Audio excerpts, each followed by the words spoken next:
reason we are holding a press conference is just to discuss what our intents are as far as investigating this case for potential civil liabilities, as well as addressing some issues that we feel like the Tulsa Police Department has not addressed since the shooting.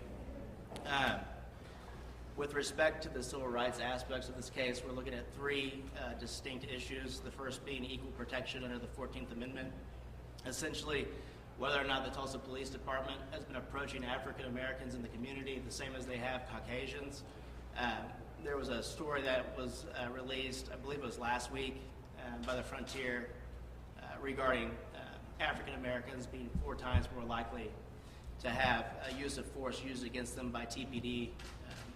For some of the local press that have been here, back in 2010, I believe there was a consent decree that was entered requiring the police department to maintain records on use of force and encounters with African Americans. So we'll be requesting those records and using that information in evaluating the equal protection claim. The second distinct cause of action that we're going to be looking at is obviously the excessive force claim, which is a violation of the 4th Amendment of the U.S. Constitution, and to the extent that Officer Shelby violated it, as well as whether or not the Tulsa Police Department has had a systemic issue with respect to excessive use of force. And then lastly, the third issue that we're going to be evaluating is under the Americans with Disability Act claim, Title II, regarding public accommodation for individuals with mental health issues. And we'll obviously go into more detail about those as time kind of unfolds. For the purposes of today, there were some issues that we wanted to ask TPD if they would be willing to discuss. One of the issues was that their online policies and procedure manual had been taken down over the weekend. We were unable to access that. I learned as of a couple hours ago that that link has been reestablished so that people can access it.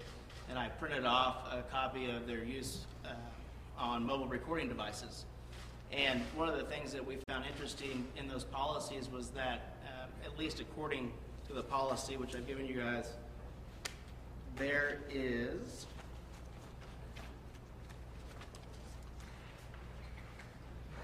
under the MVRS use in subsection C, it indicates that every MVR, which is a mobile video recording device, is configured to begin with recording upon activation of a trigger.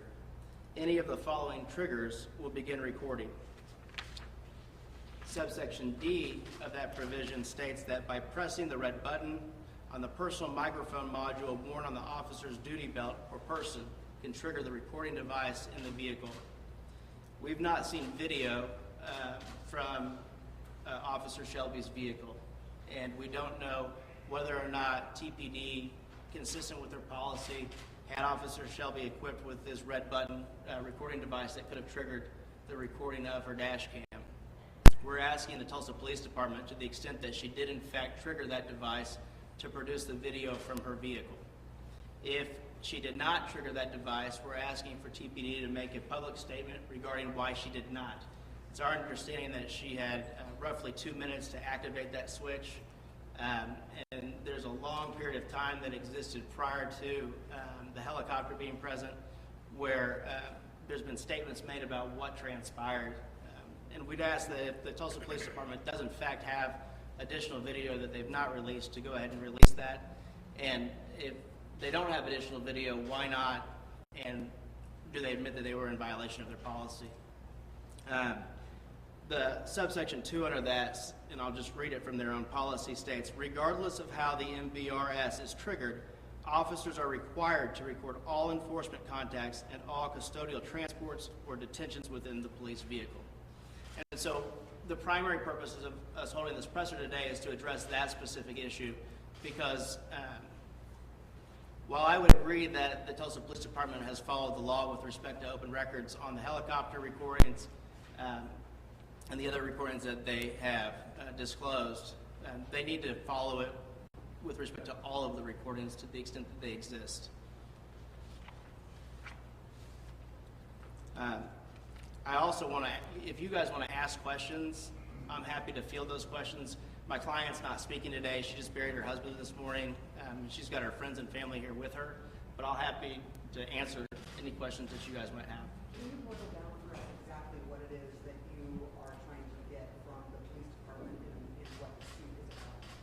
Sure. I mean, what we're trying to get from the police department is any additional video footage, right? And also, I think that the Tulsa Police Department should release the helicopter dispatch, or not the dispatch, but the logs that would show why Officer Shelby's husband was in the helicopter that day, and whether or not that was a common practice.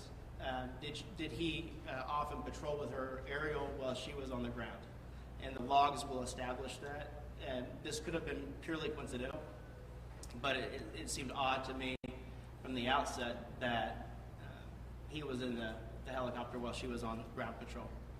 Dan, my understanding is the police are saying that her camera wasn't activated because she never hit her emergency lights, which I'm not clear on why she wouldn't have, but so, do you have any reason to believe that there is additional video that's not been released? Sure. Just sort of... I do. No, Russell, if you look at the policy, and I'll read that part of it, okay? There's multiple ways that the recording device can be triggered. One of the ways is by switching the activation into the second setting. But that's one of, I believe, 5 different ways to activate it. You can also just hit the front of the car with your hand to start the camera. If you'll look at the policy and procedure, let me see if I can get the specific. It's 31-202B, and it states, it lists A, B, C, D, and E. Those are the ways that the video can be activated. The first is by pressing the on-screen button on the in-car mobile computer. The second is by pressing the red record button on the back of the primary in-car camera. The third way is by moving the emergency equipment switch to position 2 on the light siren control box. That's the question you're addressing.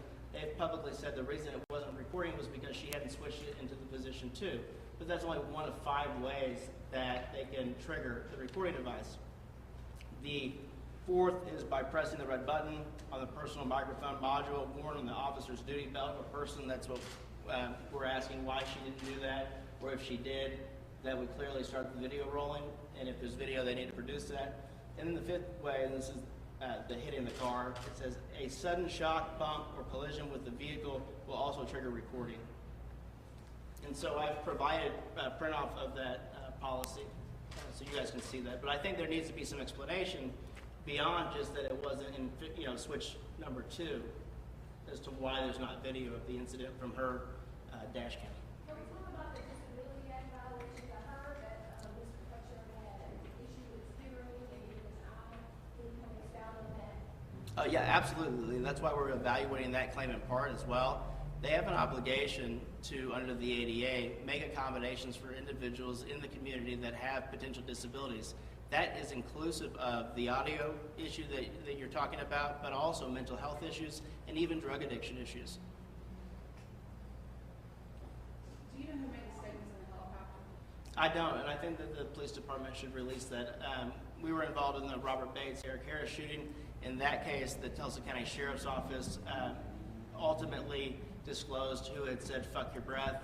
And this, to me, is a similar type of situation in the sense that the department needs to explain whether or not, or who made that statement, and whether or not any disciplinary action is being taken. You've asked for a special administrator. Can you talk to us a little bit about why that is and how important that is? Well, anytime, and this is a state law issue in Oklahoma, a special administrator of the estate is the person who the court appoints to investigate and to evaluate the potential for civil liability lawsuit. In this case, it's Mr. Crutcher's wife, Frenchie Johnson, because they were husband and wife for 16 years. And so ultimately, she's been appointed to do that, and the court's approved our contract and hired us to evaluate that for her. Did Mr. Crutcher have hearing and legal problems? I haven't delved too much into that, but I know that it's been some of the allegations that have been made, and we'll get into more of the medical side of it once we get the medical records. We requested medical records from IMSA, St. John's, and Tulsa Fire Department, and once we receive those, we'll release them to the public. Would his family know if he had hearing? Sure, you should ask the family whenever they're willing to answer those questions. My client's just buried her husband today, and she's not answering any questions. Dan, so is it basically, I understand, you're asking for the Tulsa Police Department to clarify why the camera wasn't on, release any videos, and then also acknowledge why your husband was up in the helicopter? Those kind of Yeah, those are the kind of issues that I think are important that need to be addressed. Yes. Are you saying that the Tulsa Police Department is lying about video? Because they said it doesn't exist. No, I'm not saying that they're lying about video. I'm just asking them to explain either they're in violation of their policy because she was not equipped with one of the triggering devices, or explain why, if she was in such fear for those 2 minutes, she didn't trigger the recording device. She had enough time, as you can hear in the dispatch, to call in. She went radio silent. She had a lot of time to communicate with dispatch. I find it hard to believe that she didn't have the time to push a button on her microphone. Are we at all touching at all on the case right now on the matter of Mr. Crutcher's estate and the contrast with what his family is asking for? I'm sorry? Are we at all going to touch on the matter of Mr. Crutcher's estate as it relates to his wife and what his parents are asking for? I don't think that they're inconsistent with one another. I mean, as the administrator of the estate, she's simply been appointed to investigate those issues relating to potential lawsuit. Okay, because I know the family are saying that they have control over the estate. From what I'm gathering, correct me if I'm wrong now, Ms. Johnson, Mrs. Crutcher is saying that she now has control over the estate. Well, so when people say the Crutcher family, okay, there are Terrence's parents and his side of the family, and then there's Terrence's wife and children, which is who I represent. Under Oklahoma law, even without an estate being set up, she's the only person who has the authority to bring a wrongful death action. Even if the parents have custody over the children, it still have. Absolutely. Because she's the heir. She's the sole heir as the wife. Could you, I know this is a little off topic, but compare the response so far by the TPD as compared to TCSO response in her situation? The difference between TPD and TCSO in those two situations was that TCSO was in complete violation of the Open Records Act. They were refusing to, and as you know now, Russell, there was an indictment involving the failure to produce the IA file of the former sheriff. What TPD has done is they've released information that they're required to release. They shouldn't be patted on the back for doing what the law requires them to do. Can I ask you to give us, I don't know, if you're surprised or a comparison of what happened with Robert Bates in that case and what's happened now? I mean, is this something that you thought would ever happen again in Tulsa after the Robert Bates trial and conviction? I think that there's always the potential for bad police shootings. There's always the potential for civil rights violations. The fact that it's two different agencies, I think that that distinction needs to be made. I think that the Robert Bates situation is different in the sense that I don't believe Officer Shelby is fishing buddies with Chief Jordan, and I don't think that they're vacationing together. And I don't think that she's paid large amounts of money to be able to pay to play as a police officer. But do I think that there's still issues with respect to excessive force, equal protection, and ADA violations? Absolutely. And what about the training?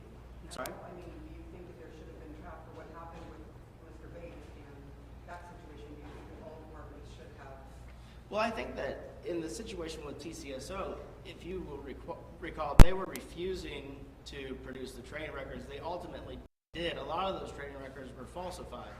I think that TPD should take it upon themselves to produce her training records. We've heard them make statements that she's a drug recognition expert and that she's had all this advanced training.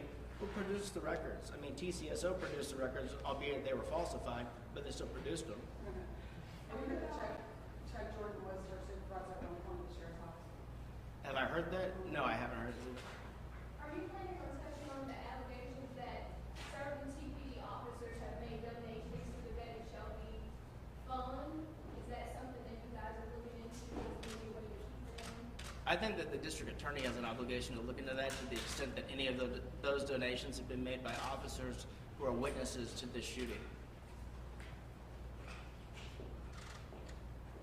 Anything else? We'll have more press conferences, but we've just been appointed as of Friday, so we've only had the weekend to look into it.